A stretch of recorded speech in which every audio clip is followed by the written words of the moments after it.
अस्सलाम वालेकुम dear students. आज वेव ऑप्टिक्स इस चैप्टर का अपना सेकंड लेक्चर है। आज के इस लेक्चर में हमारा जो मेन टॉपिक है वो है Huygens wave theory of light. Huygens wave theory of light के तहत हमको सिर्फ 3 बातें आज पढ़ना है। पहला पॉइंट है सोर्स ऑफ लाइट या सोर्सेस ऑफ लाइट, दूसरा पॉइंट वेव फ्रंट और तीसरा पॉइंट हाइजेंस प्रिंसिपल। ओके, तो चलिए शुरू करते हैं। पहला पॉइंट है सोर्सेस ऑफ लाइट। उर्दू में इन्हें कहेंगे हम मंबे नूर। मंबे नूर का मतलब होता है एक ऐसी चीज़ जो नूर का मंबा हो, जो नूर को पैदा करे। तो जो चीज़ नूर को पैदा करेगा हम उसको सोर्स ऑफ लाइट या मंबे नूर कहते हैं। Okay, any object which can produce light is known as source of light. Okay, ये हो गई डेफिनेशन। अब सोर्स ऑफ लाइट जो है वो 2 कैटेगरीज में हम इनको डिवाइड कर सकते हैं, यानी on the basis of nature. Okay, nature की बुनियाद पर, उनकी फितरत की बुनियाद पर हम सोर्स ऑफ लाइट को 2 अलग अलग कैटेगरीज में डिवाइड करेंगे। पहले टाइप के सोर्स ऑफ लाइट जो हैं उनको कहते हैं प्राइमरी सोर्स ऑफ लाइट, और दूसरे जो सोर्स ऑफ लाइट हैं उनको हम कहेंगे secondary source of light. Urdu में प्राइमरी सोर्स ऑफ लाइट को कहते हैं इब्तिदाई मंबा नूर, और सेकेंडरी सोर्स ऑफ लाइट को उर्दू में कहते हैं सानवी मंबा नूर। ओके, अब इनकी तारीफें और इनकी एग्जांपल्स आप देख लीजिए। प्राइमरी सोर्स ऑफ लाइट का मतलब रहेगा the source of light which can produce light by themselves, यानी ऐसे सोर्स, ऐसे मंबा नूर जो अपना नूर खुद पैदा करे। जो अपना नूर खुद पैदा करते हैं उनको हम बोलेंगे इब्तिदाई मंबा नूर। The sources of light which can produce light by themselves they are called primary source of light. For example, अब एग्जाम्पल कौन कौन से हैं तो आप याद रखिए, इनकी सबसे बेस्ट एग्जाम्पल है सूरज। ओके, इसके अलावा इलेक्ट्रिक बल्ब, इसके अलावा कोई लैंप, ओके, मोमबत्ती वगैरह आप इमेजिन कर सकते हो। तो ये सब इस तरह की जो चीज़ें हैं ये इनको हम बोलेंगे कि ये प्राइमरी सोर्स ऑफ लाइट है। सूरज जो है वो प्राइमरी सोर्स ऑफ लाइट है क्योंकि उसका टेम्परेचर बहुत ज़्यादा है। उसका आउटर सरफेस का जो टेम्परेचर है वो 6000 डिग्री केल्विन होता है, और उसका कोर जो है यानी इनर कोर जो रहेगा उसका, तो वो उसका टेम्परेचर तो और भी कई गुना ज़्यादा होता है। तो इतने हाई टेम्परेचर के ऊपर होता यह है कि सूरज के अंदर न्यूक्लियर फ्यूजन का प्रोसेस शुरू हो जाता, और उस न्यूक्लियर फ्यूजन के प्रोसेस की वजह से उसके अंदर एक ऐसी न्यूक्लियर रिएक्शन होती जिसके नतीजे में वेरी हाई एनर्जी जो है वो उसमें से एमिट होती है, लाइट एनर्जी उसमें से एमिट होती। मतलब due to very high temperature सूरज जो है वो प्राइमरी सोर्स ऑफ लाइट बन जाता है। ओके, यानी वो अपना लाइट खुद प्रोड्यूस करता है। इलेक्ट्रिक बल्ब जो हम लोग यूज़ करते हैं अपने घरों में, ट्यूब लाइट भी उसके अंदर आ गए, एलईडी बल्ब भी उसके अंदर आ गए।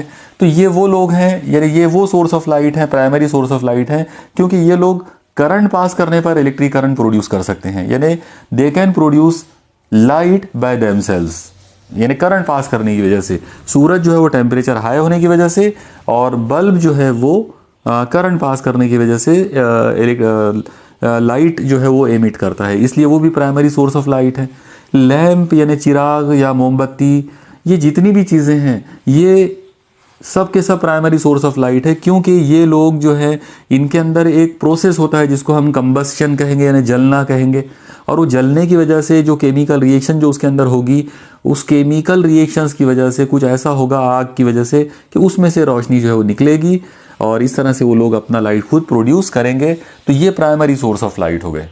Okay, secondary source of light आप याद रखो, ये वो सोर्स ऑफ लाइट होते हैं जो अपना लाइट खुद प्रोड्यूस नहीं कर सकते। यानी इनकी खुद के अंदर इनमें ये कैपेसिटी नहीं होती, इनकी खुद की ये एबिलिटी नहीं होती कि ये लाइट प्रोड्यूस करे, लेकिन ये किसी और का लाइट को लेकर, यानी किसी और का लाइट जो है ये आगे बढ़ा सकते हैं या उसको रिफ्लेक्ट कर सकते हैं। ओके, तो जैसे एक एग्जांपल, पहले मैं यहाँ पर एग्जांपल ले लेता हूँ। आप देखिए, इसकी सबसे बेस्ट एग्जांपल अगर कोई है तो वो है चांद। आप याद रखो, चांद जो है वो एक ऐसा ऑब्जेक्ट होता है जो सूरज की लाइट को रिफ्लेक्ट करता है।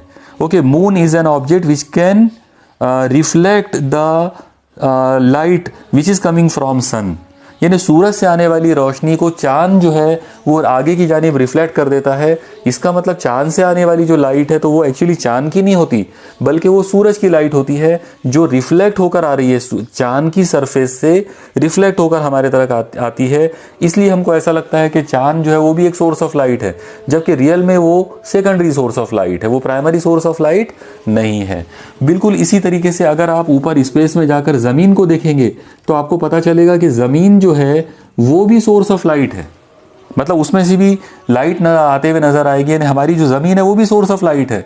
हमारी ज़मीन के अलावा और भी कोई प्लैनेट अगर आप लेते हैं, जैसे मर्क्यूरी या जुपिटर या मार्स, नेपच्यून, कोई भी प्लैनेट अगर आपने लिया, तो वो जो प्लैनेट है वो आपको रोशन इसीलिए नज़र आता है क्योंकि वो रिफ्लेक्ट करता है सूरज की लाइट को। तो इस तरह से ये सब के सब प्लैनेट्स जो हैं, ऑल प्लैनेट्स, तो ये सब के सब सेकेंडरी सोर्स ऑफ लाइट है, क्योंकि ये लोग सब लाइट की जो वेव्स हैं वो रिफ्लेक्ट कर सकते हैं। मतलब वो लाइट जो प्राइमरी सोर्स से उनको मिला उसको वो आगे रिफ्लेक्ट कर देते हैं, आगे बढ़ा देते, इसलिए ये सेकेंडरी सोर्स ऑफ लाइट है। इनके अलावा और कौन कौन सोर्स ऑफ लाइट है, तो आप याद रखो, दुनिया में पाई जाने वाली ऑल थिंग्स, तमाम चीज़ें, ओके, ऑल ऑब्जेक्ट्स, आप किसी का भी नाम ले लो, इवन अगर आप इंसान का नाम, कोई इंसान, कोई जानवर, कोई पेड़ पौधा, आप किसी को भी, दीवारें, खिड़कियां, दरवाजे, ओके, लकड़ी के टेबल, अलमारियां, एनीथिंग, आप दुनिया में किसी भी चीज़ का नाम लो, हर वो चीज़ जिसको आप देख सकते हो, हर वो चीज़ जो आपको नज़र आती है वो सेकेंडरी सोर्स ऑफ लाइट है। आप याद रखो, चीज़ें हमको नज़र ही इसलिए आती क्योंकि वो लाइट को रिफ्लेक्ट करते हैं हमारी आंखों की तरफ। ओके, जब तक कोई लाइट, कोई रोशनी जो है किसी ऑब्जेक्ट से रिफ्लेक्ट होकर हमारे तरफ नहीं आएगी, तब तक वो चीज़ हमको नज़र नहीं आ सकती। कोई चीज़ अगर हमको नज़र आ रही है, इसका मतलब ये है कि वो लाइट को रिफ्लेक्ट कर रही है और इसीलिए वो सेकेंडरी सोर्स ऑफ लाइट है। तो इस तरह से हमारा जो पहला पॉइंट था वो मुझे यकीन है कि आपको समझ में आ गया होगा। सोर्सेस ऑफ लाइट यानी मंबा नूर, तो दुनिया में दोनों तरह के मंबा नूर है, प्राइमरी और सेकेंडरी। प्राइमरी वो लोग जो अपनी लाइट खुद पैदा करेंगे, सेकेंडरी वो लोग जो अपनी लाइट खुद पैदा नहीं करेंगे, बल्कि प्राइमरी सोर्स से आने वाली जो लाइट है उसको वो लोग सिर्फ आगे बढ़ाने का काम करेंगे। ओके, और इस दुनिया के अंदर यूँ समझ लो आप कि 99% जो चीज़ें हैं वो सेकेंडरी सोर्स ऑफ लाइट में आएंगी और 1-8% चीज़ें जो है वो प्राइमरी सोर्स ऑफ लाइट के अंदर आएंगी। बहुत कम चीज़ें हैं दुनिया के अंदर जो अपना लाइट खुद पैदा कर सकते हैं। ओके, ज़्यादातर जो है वो सेकेंडरी सोर्स ऑफ लाइट ही होते हैं सारे ऑब्जेक्ट। ओके, तो ये था मामला हमारे आज के पहले पॉइंट का। ओके, अब हम चलते हैं हमारे सेकंड पॉइंट के ऊपर, यानी हाइजीन्स थ्योरी का जो सेकंड पॉइंट है वो है वेव फ्रंट। ओके, उर्दू में हम इसके लिए जो वर्ड इस्तेमाल करते हैं आमतौर पर वो है नासिया मौज।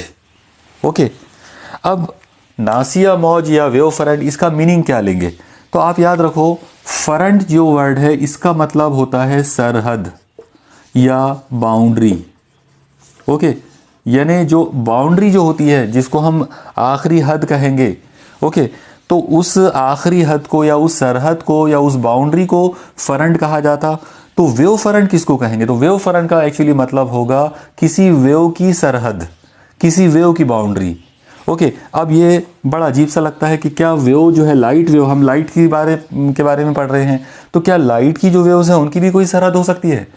तो देखिए, ये सिर्फ एक इमेजिनेशन, एक इमेजिनरी कंसेप्ट है जो क्रिश्चियन हाइजीन ने जो है वो बताए थे। इसको मैं एक बार आपको बहुत डीप में समझाने की कोशिश करता हूँ, आप सब इधर पूरा ध्यान दीजिए। मान लो यहाँ पर हमने एक सोर्स ऑफ लाइट ली है। ओके, अब ये जो सोर्स ऑफ लाइट है इसमें से लाइट की रेज निकलेंगी सभी डायरेक्शंस के अंदर।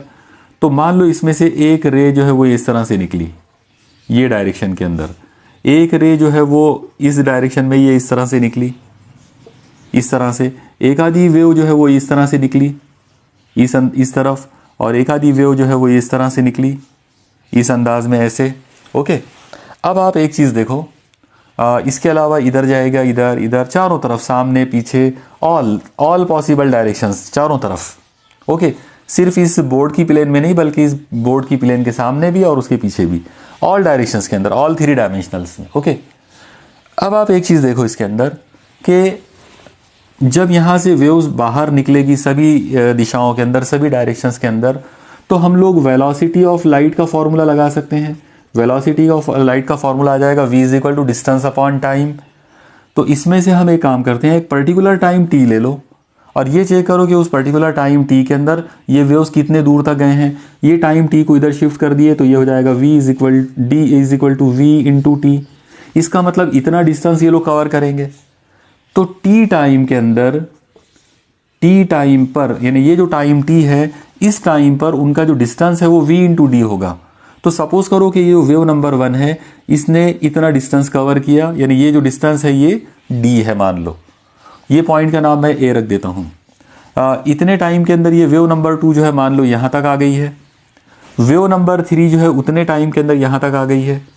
और वेव नंबर 4 जो है वो उतने ही टाइम के अंदर यहाँ तक आ गई है। तो ये वाले जो डिस्टेंस होंगे ये सारे इक्वल डिस्टेंस होंगे। ये डिस्टेंस होगा वी डी, ये डिस्टेंस होगा वी डी, ये डिस्टेंस होगा वी इंटू डी, ये होगा वी इंटू डी। ओके, मतलब ये इक्वल डिस्टेंस ट्रेवल होगा इक्वल टाइम के अंदर।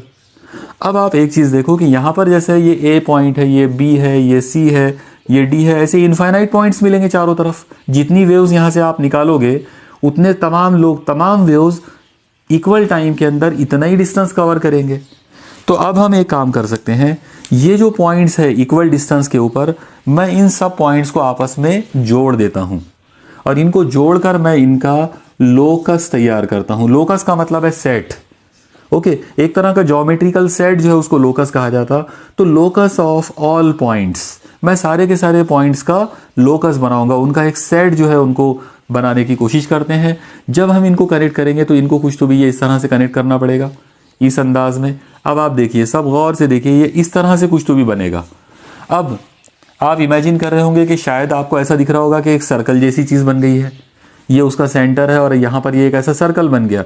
इसका जो रेडियस है, यानी इसका अगर हम इस सर्कल का अगर हम रेडियस लेंगे तो वो रेडियस हमको मिलेगा v इंटू टी के बराबर। ये v इंटू टी यानी ये इतना डिस्टेंस।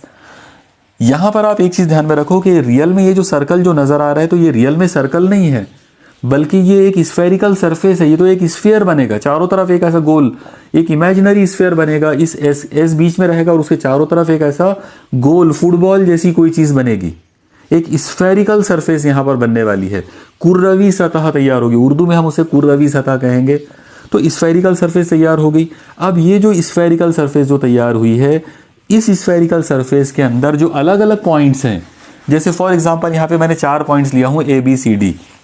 तो इन अलग अलग पॉइंट्स के हमको फेज जो है वो चेक करना है। हमको ये देखना है कि इन पॉइंट्स के फेज कैसे होते हैं।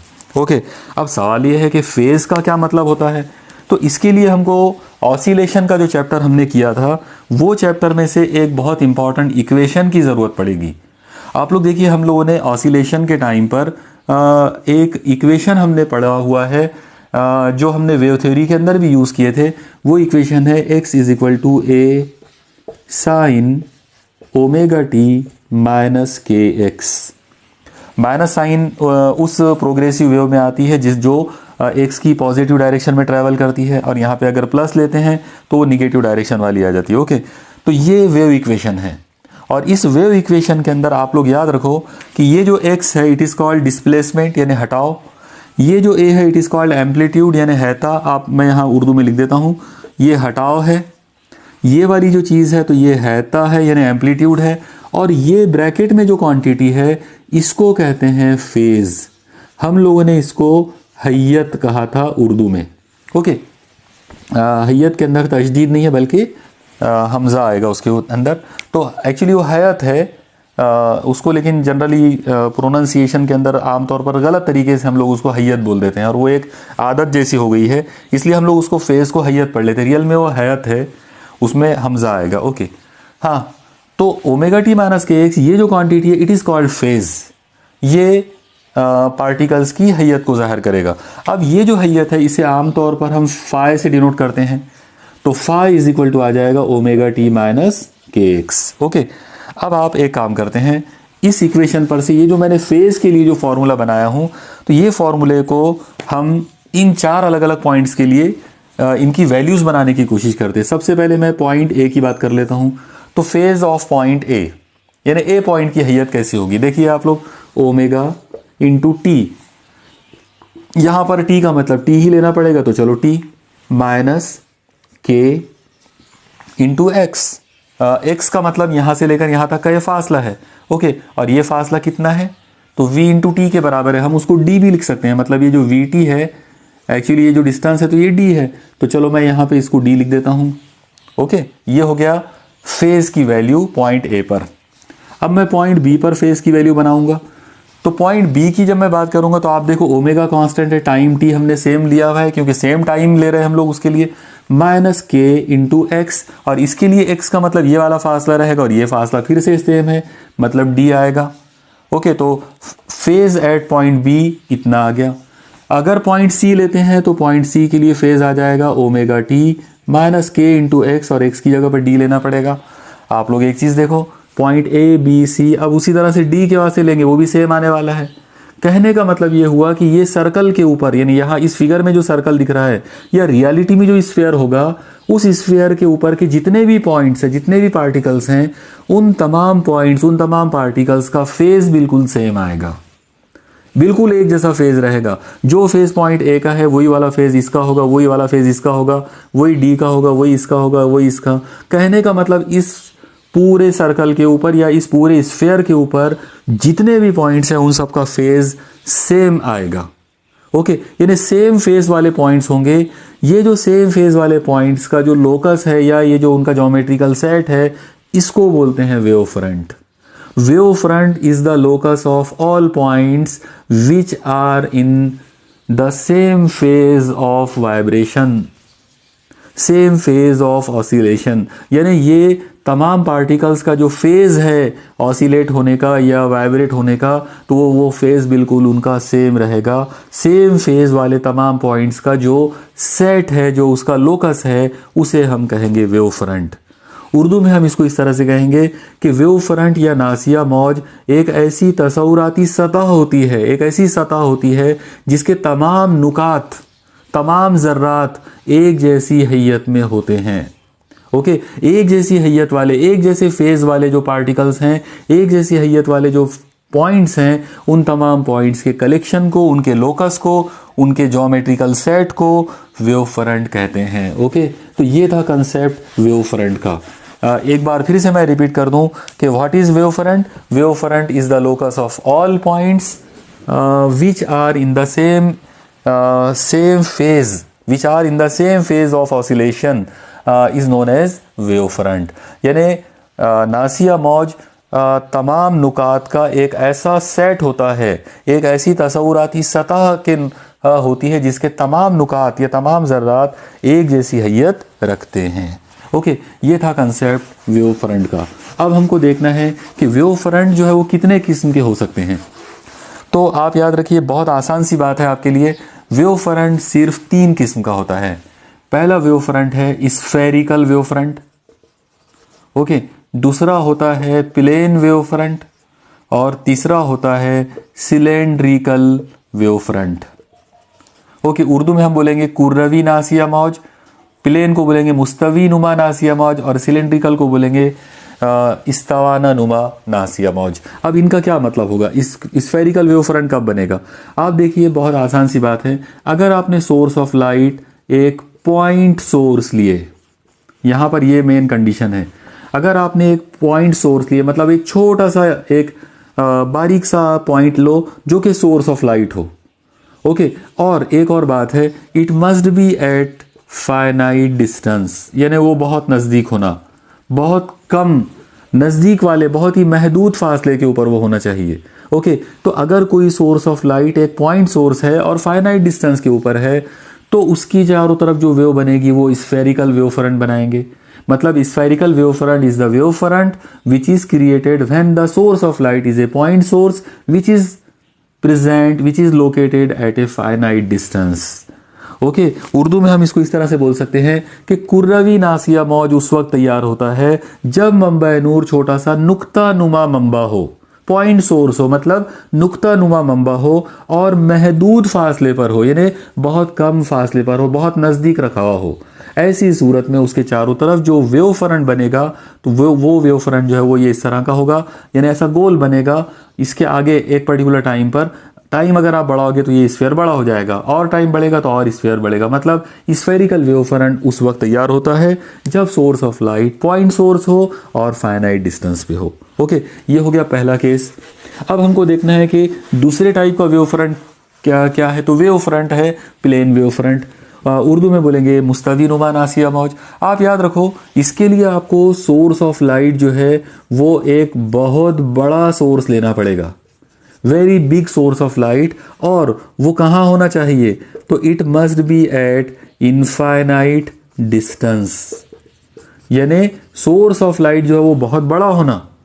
ओके, और इनफाइनाइट डिस्टेंस पे होना। जैसे आप इसके लिए इमेजिन कर सकते हैं सूरज को, सितारों को, क्योंकि सूरज, सितारे ये सब बड़े बड़े ऑब्जेक्ट है, बहुत ज़्यादा बड़े ऑब्जेक्ट है और इनफाइनाइट दूरी पर है, बहुत ज़्यादा दूरी पर है, इतनी दूरी पर है कि हम उसको गिन नहीं सकते हैं। तो ऑलमोस्ट वो इनफाइनाइट डिस्टेंस है।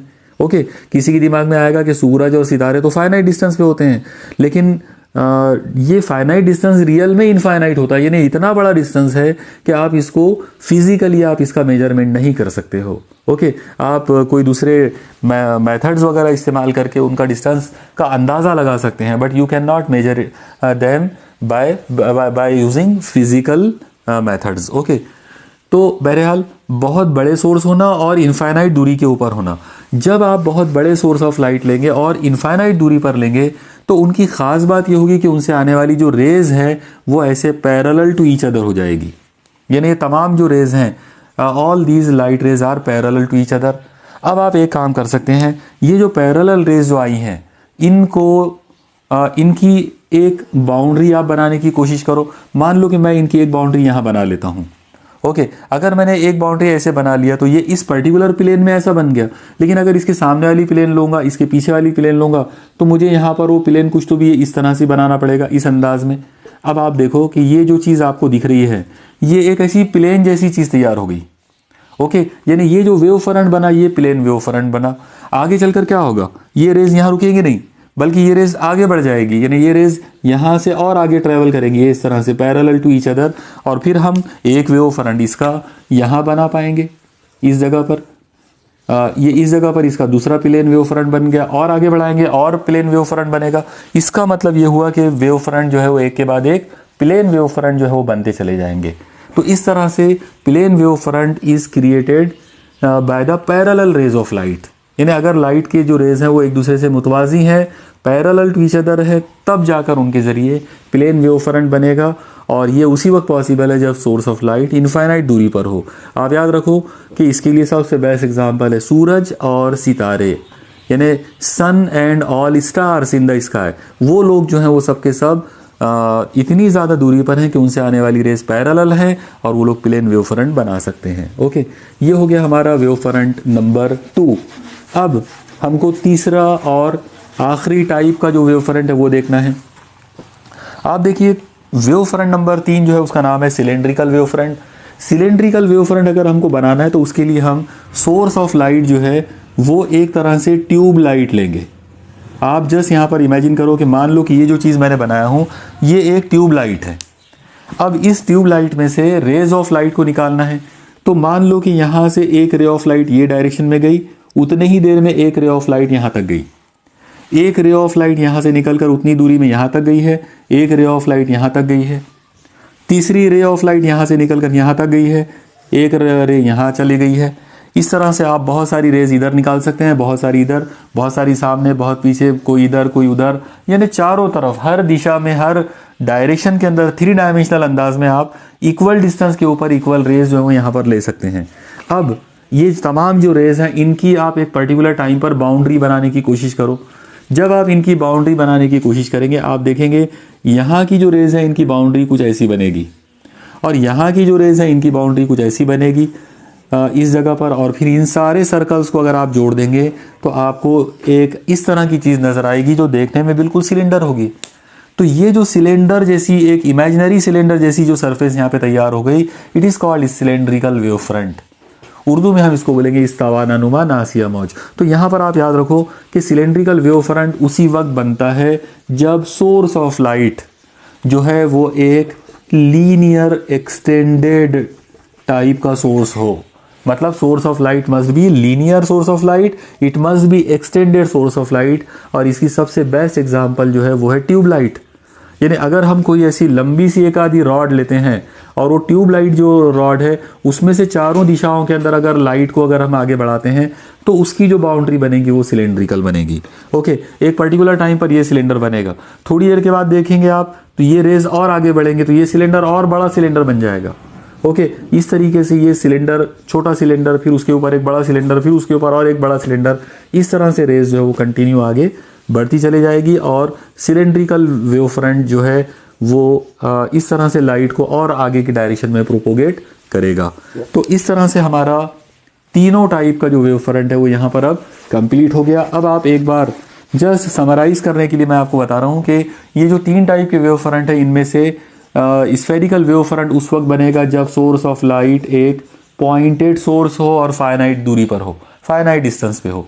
प्लेन वेव फ्रंट उस वक्त बनेगा जब सोर्स ऑफ लाइट बहुत बड़ा हो और it must be present at a very large distance, बहुत ज़्यादा दूरी पर होना।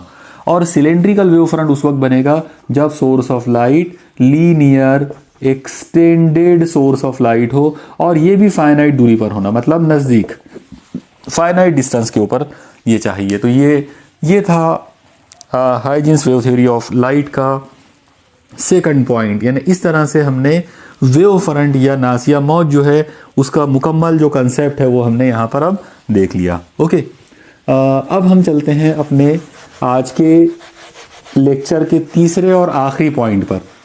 और तीसरा और आखिरी जो पॉइंट है, तो तीसरा पॉइंट है हाइजेंस प्रिंसिपल। हम उर्दू में इसे कहेंगे हाइजीन का उसूल। ओके, इसको हाइजीन का उसूल कहेंगे। अब हाइजीन्स प्रिंसिपल देखिए क्या चीज़ है, बहुत ही आसान सी चीज़ है।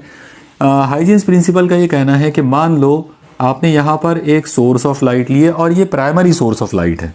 ओके, यानी मेन चीज़ ये ध्यान में रखना है कि it must B A primary source of light. इसने अपनी लाइट खुद प्रोड्यूस करना चाहिए।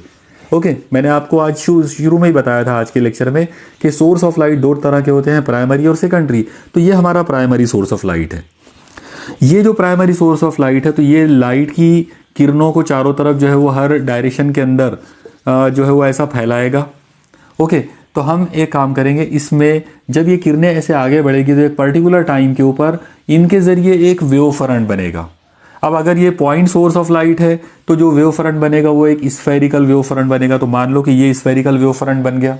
ओके, यहाँ पर मैं इस वेव फ्रंट का नाम रख देता हूँ प्राइमरी वेव फ्रंट। ओके, ये हमारा प्राइमरी वेव फ्रंट है या फर्स्ट वेव फ्रंट भी आप इसको बोल सकते हो। ओके, अब ये जो फर्स्ट वेव फ्रंट है आप देखिए कि it is made up of, it is the locus of particles, it is the locus of points.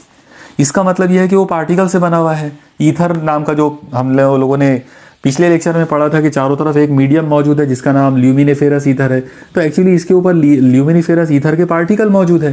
तो यहाँ पर इस जगह पर उसके ऐसे अलग अलग बहुत सारे ऐसे पार्टिकल्स होंगे। ओके, अब ये जो पार्टिकल्स हैं, ये तमाम पार्टिकल्स, मान लो कि मैं इनके कुछ नाम रख देता हूँ ABCDE, मैंने 5 पॉइंट्स यहाँ पे लिया है। ओके, तो ये जो मैंने 5 अलग अलग पॉइंट्स लिया जो कि ईथर मीडियम के पार्टिकल्स हैं और ये लोग प्राइमरी वेव फ्रंट के ऊपर बैठे हुए हैं या primary wave front in particle से मिलकर बना हुआ है। तो होगा ये कि ये जो लाइट की जो किरणें हैं, लाइट की ये जो रेज है या लाइट की जो एनर्जी है वो ये वेव फ्रंट पर आएगी और ये सारे के सारे जो पार्टिकल है दे विल गेट इल्यूमिनेटेड, मतलब ये लोग मुनव्वर हो जाएंगे, इनको वो रोशनी मिल जाएगी, इनको वो एनर्जी मिल जाएगी लाइट की, और ये लोग सब के सब बन जाएंगे secondary source of light. Okay, मतलब ये जितने भी यहाँ पर आपको पॉइंट्स नजर आ रहे हैं, जैसे फॉर एग्जांपल यहाँ पर 5 पॉइंट आपको नजर आ रहे हैं ABCDE, ये सब के सब ये लोग जो हैं they will become secondary sources of light. यहां पर आप याद रखो कि ये जो एस है it was primary source of light, यानी ये प्राइमरी सोर्स ऑफ लाइट था। उसने रेज, उसमें से लाइट की रेज निकली, उन्होंने वेव फ्रंट बनाया। वेव फ्रंट जिन पार्टिकल से बना हुआ था वो सारे के सारे पार्टिकल्स एक तरह से इससे निकलने वाली लाइट एनर्जी को उन्होंने एक तरह से एब्जॉर्ब कर लिया और अब वो लोग बन गए सेकेंडरी सोर्स ऑफ लाइट। अब जब ये सेकेंडरी सोर्स ऑफ लाइट बनेंगे तो फिर ये चैन से नहीं रह सकते, ये अपनी लाइट आगे बढ़ाएंगे। ओके, और अगर इन्होंने अपनी लाइट को आगे बढ़ाया तो आप देखिए ये इसमें से निकलने वाली जो वेवलेट्स हैं, इनको वेवलेट्स बोलेंगे, ये सभी दिशाओं में वेवलेट्स आगे बढ़ाएंगे। ओके, इस तरह से। तो अब आप देखो कि यहाँ पर इन्होंने सभी डायरेक्शंस के अंदर वेवलेट्स आगे बढ़ाया, यानी ऐसे पीछे भी बना सकते हैं उनको हम लोग, यानी बैक डायरेक्शन में भी वो आएंगे। ओके, अब ये जो इन्होंने आगे पीछे चारों तरफ हर दिशा के अंदर जो इन्होंने अपनी अपनी छोटी छोटी वेवलेट्स आगे बढ़ाई है, इन वेवलेट्स के लिए हम यहाँ पर छोटे छोटे वेव फ्रंट बना सकते हैं। मतलब इनके खुद के वेव फ्रंट बनेंगे। जैसे पॉइंट ए है, उसका वेव फ्रंट यहाँ पर ऐसा बनेगा, पॉइंट बी का वेव फ्रंट ऐसा बनेगा, पॉइंट सी का वेव फ्रंट ऐसे, डी का ऐसा, उसके बाद ई का ऐसा, यानी इस तरह से इनके वेव फ्रंट बनेंगे। ओके, अब ये जो वेव फ्रंट बने तो ये वेव फ्रंट्स के अंदर हमको एक नया काम ये करना है कि फॉरवर्ड डायरेक्शन के अंदर, यानी आगे की डायरेक्शन के अंदर हम लोग यहाँ पर एक ऐसा एनवेलप बनाएंगे जो कि टेंजेंशियल हो इन सब छोटे छोटे वेव फ्रंट्स के ऊपर। यानी ये जो छोटे छोटे बारीक बारीक जो वेव फ्रंट हमको नजर आ रहे हैं, इन वेव फ्रंट्स के ऊपर हमको एक फॉरवर्ड डायरेक्शन के अंदर एक टेंजेंशियल एनवेलप बनाना है। एनवेलप यानी एक गिलाफ बनाना है। आप ऐसा समझ लो कि आपको इसके ऊपर एक गिलाफ चढ़ा देना है जो कि टेंजेंशियल सरफेस जैसा हो, मतलब वो कुछ तो भी ये ऐसा हो। यहां से हम वो उसको ये इस तरह से बना सकते हैं। अभी जैसे मैंने बना दिया यहाँ पर ये डैश वाली लाइन, आप देखेंगे कि ये भी एक तरह का स्फीयर बन गया। ये वाला जो स्फीयर यहां पर बना, इसको हम लोग बोलेंगे सेकेंडरी वेव फ्रंट। ये सेकेंडरी वेव फ्रंट होगा। ओके, तो सबसे पहले आप एक चीज देखो कि हमने प्राइमरी सोर्स ऑफ लाइट लिए, उसमें से लाइट की किरणें निकली। लाइट की ये जो किरणें निकली, इन्होंने प्राइमरी वेव फ्रंट बनाया। तो यहाँ पर ये जो पहले वाली जो लाइन है, ये पहले वाला जो कर्व है, ये primary source of primary wave front. फिर प्राइमरी वेव फ्रंट के जो पार्टिकल्स थे वो सेकेंडरी सोर्स ऑफ लाइट बन गए। फिर उन्होंने लाइट की सेकेंडरी वेवलेट्स को आगे बढ़ाया, और फिर वो जो उनके ऊपर जो हम लोगों ने जो सेकेंडरी जो वेव फ्रंट्स यहाँ पर बने थे उनके इंडिविजुअल, उनके ऊपर हमने फॉरवर्ड डायरेक्शन के अंदर एक टेंजेंशियल एनवेलप जो है वो बना दिए। वो जो टेंजेंशियल एनवेलप बना वो सेकेंडरी वेव फ्रंट है। और अब आप एक चीज देखो कि सेकेंडरी वेव फ्रंट जो है वो भी पार्टिकल से बना हुआ है, तो फिर उसके जो पार्टिकल्स है वो भी सोर्स ऑफ लाइट बनेंगे and they will become tertiary source of light. Tertiary source of light इसलिए क्योंकि सेकेंडरी सोर्स ऑफ लाइट से मिलने वाली लाइट को उन्होंने एब्जॉर्ब किया और अब वो उसको रिफ्लेक्ट करेंगे, तो एक तरह से वो टर्शरी सोर्स ऑफ लाइट है। और अगर आप यहाँ से निकलने वाली लाइट के बारे में के हिसाब से देखेंगे तो आप उनको भी सेकेंडरी सोर्स ऑफ लाइट बोल सकते हैं, लेकिन बेसिकली वो टर्शरी सोर्स ऑफ लाइट बनेंगे। और फिर वो टर्शरी वेवलेट्स को आगे बढ़ाएंगे और फिर उनका भी एक वेव फ्रंट बनेगा जो कि टर्शरी वेव फ्रंट बनेगा, और वो भी स्फेरिकली होगा क्योंकि ये हमारा पॉइंट सोर्स जो है वो छोटा सा पॉइंट सोर्स था, पॉइंट सोर्स। ओके, तो इस तरह से अब आप एक चीज देखो कि एक बहुत ही मजेदार कहानी यहां से निकल के आ रही है, और वो बात यह है कि अगर हम एक प्राइमरी सोर्स ऑफ लाइट लेते हैं तो उसमें से निकलने वाली लाइट प्राइमरी वेव फ्रंट बनाएगी। प्राइमरी वेव फ्रंट के ऊपर पाए जाने वाले जितने भी पार्टिकल्स हैं वो सेकेंडरी सोर्सेज ऑफ लाइट बनेंगे। फिर वो सेकेंडरी वेवलेट्स को आगे बढ़ाएंगे। यहाँ पे याद रखो, छोटे वाली जो वेव्स हैं उनको वेवलेट्स कहा जाता, यानी छोटी छोटी मौजें हैं, वो छोटी छोटी लहरें हैं। तो वो जो छोटी छोटी जो मौजें हैं, वेवलेट जो हैं, वो मौजें वो आगे पीछे सभी बढ़ाएंगे।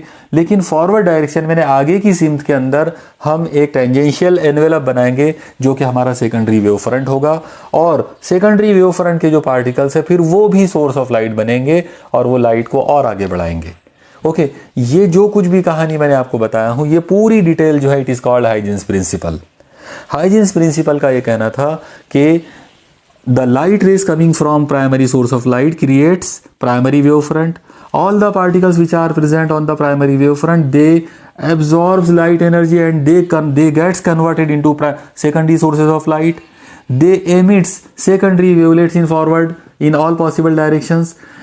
In forward direction, a tangential envelope is created. That tangential envelope is called secondary wave front, and in this way light waves propagate in forward direction continuously. ये जो कुछ भी मैंने अभी आपको सुनाया हूँ इसे कहते हैं हाइजेंस प्रिंसिपल। एक बार मैं ये पूरी कहानी उर्दू में आपको रिपीट कर देता हूँ ताकि आपको समझने में और इसको रिक्रिएट करने में जो है वो आसानी हो जाए। आप देखिए इसको इस तरह से बोलेंगे कि इब्तिदाई मंबा नूर एस में से निकलने वाली नूर की शुआओं के ज़रिए इब्तिदाई नासिया मौज तैयार होता है, प्राइमरी वेव फ्रंट तैयार होता है। इस इब्तिदाई नासिया मौज यानी प्राइमरी वेव फ्रंट पर पाए जाने वाले तमाम नुकात, तमाम ज़र्रा, तमाम particles secondary source of light बन जाते हैं, मतलब सानवी मंबा नूर बन जाते हैं। और सानवी शुआओं को मतलब वेवलेट्स को सभी डायरेक्शंस के अंदर उनको आगे बढ़ाते हैं। और ये जो सेकेंडरी वेवलेट्स हैं इनको एक अगर टेंजेंशियल एनवेलप यानी एक ममासी एक गिलाफ उनके ऊपर बनाया जाए तो वो जो ममासी गिलाफी सतह जो बनेगी वो सेकेंडरी वेव फ्रंट होगी। और इस तरह से नूर की जो एनर्जी है वो कंटिन्यूसली आगे की डायरेक्शन के अंदर जो वो बढ़ती चली जाती है, वो कभी रुकती नहीं है और वो नूर को प्रोपोगेट करती है, यानी नूर की अशात के अंदर वो काम इस तरह से आता है। और यही रीज़न है कि नूर जो है वो करोड़ों अरबों किलोमीटर तक आगे बढ़ता चला जाता है, क्योंकि वो हर आने वाले अगले पार्टिकल को सोर्स ऑफ लाइट बनाता है और वो फिर वो लाइट को और आगे बढ़ाता, फिर वो लाइट को और आगे बढ़ाता, और ये सिलसिला कभी रुकता नहीं। ओके, इसीलिए हाइजेंस प्रिंसिपल जो है वो लाइट के प्रोपोगेशन को इन ऑल पॉसिबल डायरेक्शंस को बहुत अच्छे से जो है वो एक्सप्लेन कर सकता है। ओके, ये था हाइजेंस प्रिंसिपल।